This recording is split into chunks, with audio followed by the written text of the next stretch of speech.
Баскетбол Курокада ең сұмдық ойыншылар ғажайыптар буынының ойыншылары деп аталады. Олардың әрқайсысы баскетбол күшінің қандай да бір түрінің архетипі. Боялған Мураса Кибара сияқты ойға келмейтін қорғаныс немесе Аоминенің фишинг өтулерін санауға болады. Бірақ мұның бәрінен басқа ғажайыптардың әрбір буыны өз ұстанымы үшін идеалды ойыншының бейнесі болды. Акаши императордың көзімен және Анкл Брейкпен ойнайтын ол дәл осы позицияда тамаша бақылаушы болып табылады. Мураса Кибара керемет реакциялық өсу мен ширақтылықпен тамаша орталық ойыншы болды. Аомина өту жағынан ең күшті, оның жылдамдығы мен периметрлік қорғанысымен бірге тамаша шабуылдаушы. Мидарима ең жақсы мерген бола отырып, тамаша шабуылдаушы, қорғаушы, және бұл позиция ағылшын тілінде shooting guard, яғни атқыш қорғаушы деп айтылуы бекер емес. Бұл позициядағы ойыншы мерген болу керек екенін түсіндіргендей. Сонымен қатар барлық басқа позициялардың ортасында орналасқан және ойыншының әмбебап болуы керек дегенді меңзеп тұрған кішігірім форвард Киса өз қарсыласының сипаттамаларына еліктеу қабілетімен идеалды форвард болып табылады. Сондықтан ғажайыптар буыны олар ойнайтын позициясының абсолютті көрінісі болып табылады.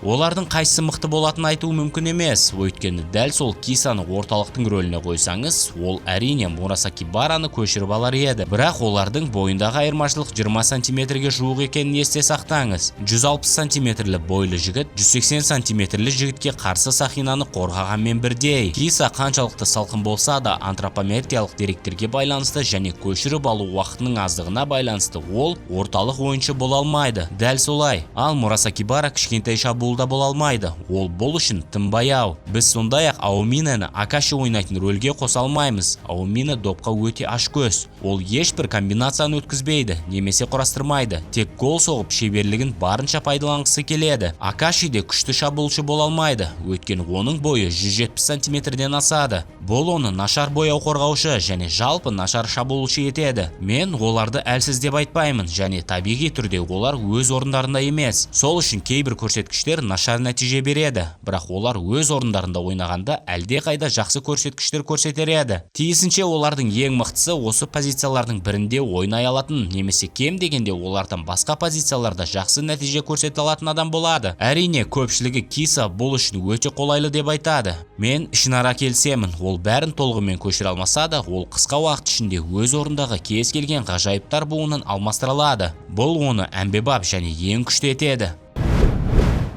Анимеде олардың барлық қабілеттері абсолютті деңгейге дейін көтеріледі, және Киса аймаққа кірген кезде Мидариманың айтуы бойынша ол ең күшті ойыншы.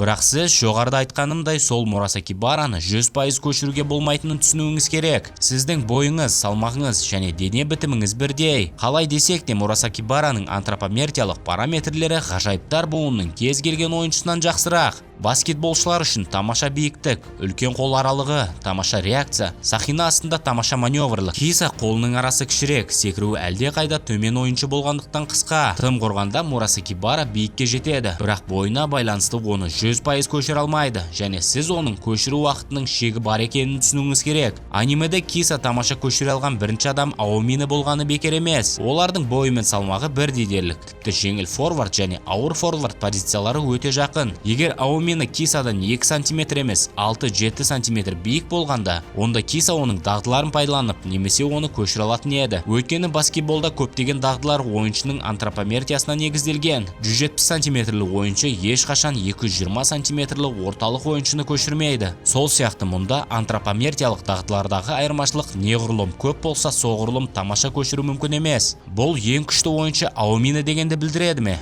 Бұл да талас тудыратын сұрақ. Оның ойын психологиясы оны әлсіретеді. Ол ешқашан пас бермейді. Бұл Акашиден айырмашылығы оның қозғалысын болжауды жеңілдетеді. Ол 3 ұпайлық допты лақтырмайды. Ең болмағанда бізге анимеде оны көрсетпеді. Дегенмен тіпті Кагами ағынмен 3 ұпайлық допты лақтырған. Оның қорғаныс нөмірлері бояуда емес, периметрде ғана жақсы. Айтарлық, сол Мураса Кибара немесе Кагами Аомина сақинаның астында үлкен қиындықпен тоқтаған болар еді. Мен Аоминаны жылдам, икемді және дәл ойнайтын өте талантты ойыншы деп айтам, таласпаймын. Бірақ мәселе мұнда, егер ол Кагами немесе Мурасаки Бараға қарсы ойнаса тағы да, және бұл ойыншылар қорғаныста ойнай алатындары, оның нәтижесі айтарлықтай төмендейді. Өйткені әрбір тигізу үшін блок немесе тосқауыл болады, содан кейін кері лақтырылады. Өкінішке орай, бояудағы күшті ойыншыларға қарасаңыз, Аумине әлде қайда пайдалы ойыншыға айналады. Өйткені ол негізгі финишер. Тым болмаса допты бөліссе пайдасы көп болмаса да артар еді. Дегенмен оның ойын менталитеті оған мұндай нәрсені жасауға мүмкіндік бермейді. Сондықтан егер сіз Мурасаки Бараны сақинаның астына қойсаңыз, немесе жай ғана жақсы орталық шабуылшы, мысалы Кагами деңізші, Аумине бірден жеке ойыншы ретінде желге ұшады.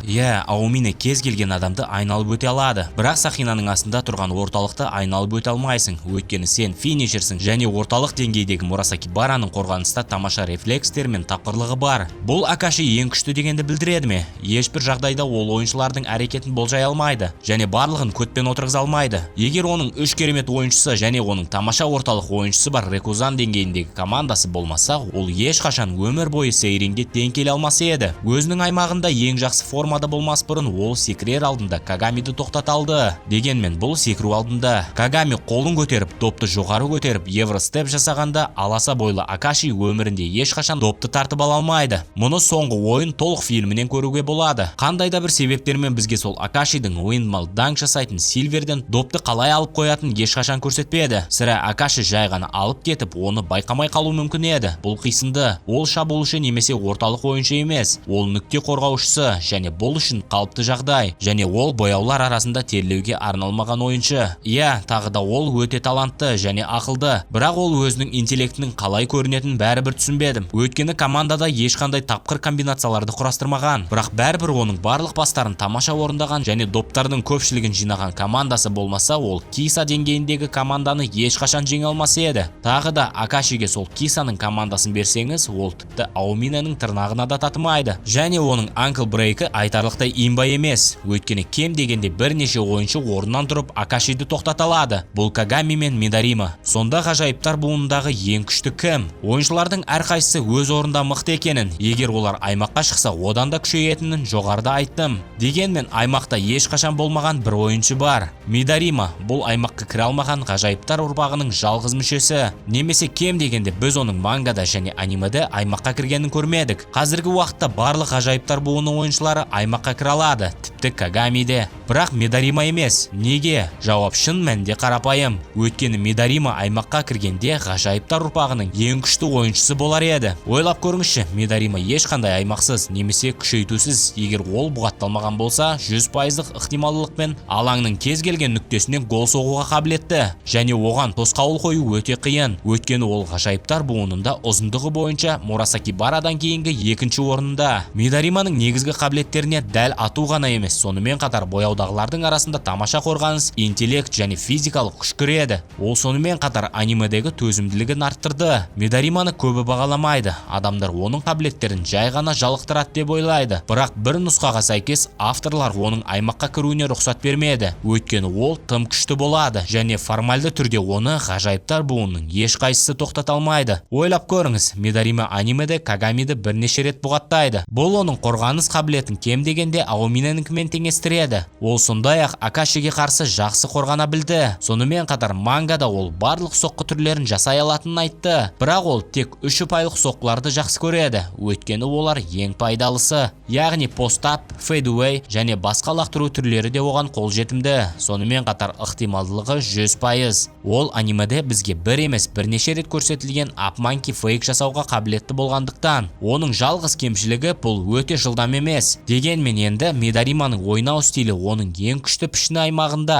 және ғажайыптар буыны ойыншысының ең күшті формасы аймағында қандай болатынын елестетіп көрейік. Білесіз бе, оның дәлдігі аймақта артуы мүмкін емес сияқты. Өйткені оның дәлдік көрсеткіші 100%-дық. Дұрыс па? Онда қандай параметрлер артады? Жауап қарапайым. Мидарима аймағында керемет жылдамдық пен физикалық параметрлер бар. Яғни ол әлдеқайда жылдам және дрибл шот жасап тікелей лақтыратын еді. NBA-дағы дәл қазіргі снайперлерде солай істейді. Мидарима қарсыласының қысымына мән бермеді. Ол өз лақтырған кезде фол жасап, энд-уаны жасай отырып қолмен лақтыратын. Бірақ егер ол аймақта болса, оның шабуылдаушы қорғаушы ретінде дәстүрлі рөлінен шығуы мүмкін деп ойлаймын. Мысалы, ол қорғаныста одан да жақсырақ болар еді. Өйткені оның бойының 195 см оған мүмкіндік береді. Ол анағұрлым мобильді, тапқыр және болжауға болмайтын болды, және мүмкіндігінше қорғаушылардан аулақ бола алады. Акаши одан допты ұстап ала алмады, өйткені Мидарима тіпті лақтыру позасында тұрмас еді және дайындықсыз бірден дрибл шот лақтырады. Ал Мурасакибара аймақта онымен ілес алмас еді.